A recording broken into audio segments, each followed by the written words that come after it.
You know what everyone loves? DLC. Huh? Free DLC. But wait a second, didn't Gran Turismo Sport make it so you can buy all the cars and become the best player of all time by paying money? Isn't that greedy? Let me get real with you. Games are expensive to make. You've got employee salaries, hardware costs, real estate, marketing. Remedy Entertainment even said that the ideal budget for a AAA game is around $50 million.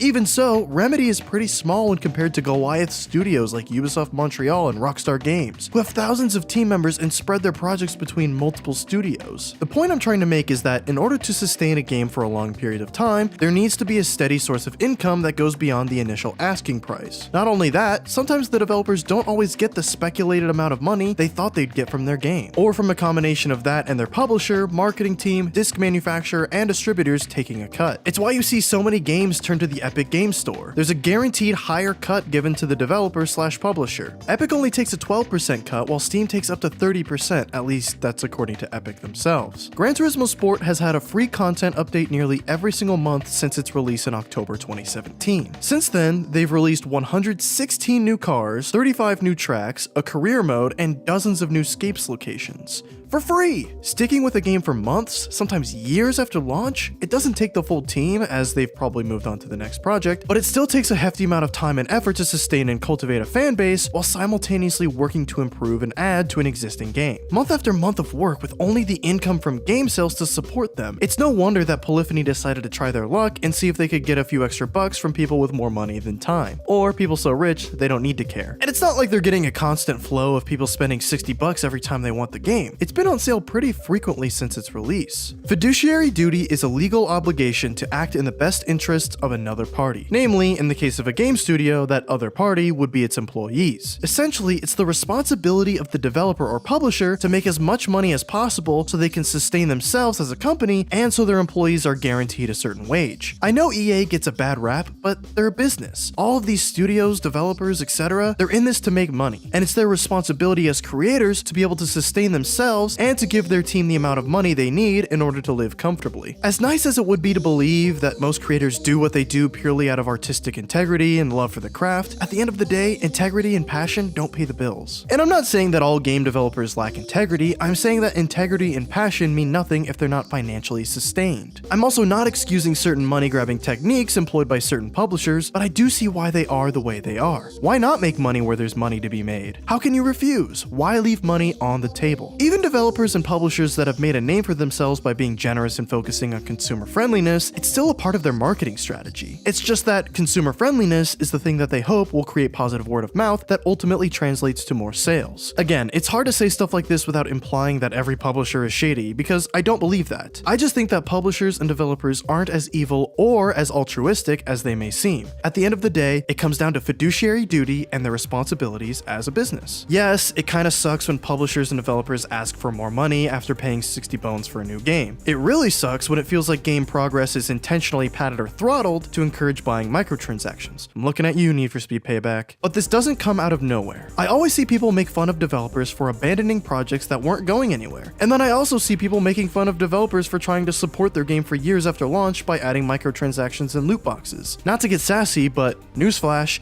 you can't have sustainable games without a consistent source of income beyond the initial sale. It's simply the fact of the matter. Microtransactions are a part of the industry, and no amount of complaining online will change that. Besides, they wouldn't exist if people didn't buy them in the first place. And I get that we could blame it on whales like rich kids in Beverly Hills and Arabian princes, but microtransactions wouldn't be so prominent if normal people like you and me didn't buy them every once in a while. Whoa, I got way off track. What's the title of this video again? Oh yeah, Gran Turismo Sport's microtransactions are so non-invasive and have come after so many free content updates, there's really no reason to get mad about it. As long as it's not hurting anybody or it feels predatory, I don't see the problem. Anyway, here's the takeaway for this video. Getting angry at a developer or a publisher won't solve anything. And that's the case for pretty much any industry issue. Microtransactions are a part of the industry whether you like it or not. But we should celebrate the developers who get it right, like Polyphony Digital, and call it out when it's overtly shady, as was the case with Need for Speed Payback. Microtransactions exist because they work, and if Polyphony or anyone else wants to implement them in their game for the sake of free content down the line, I say go for it.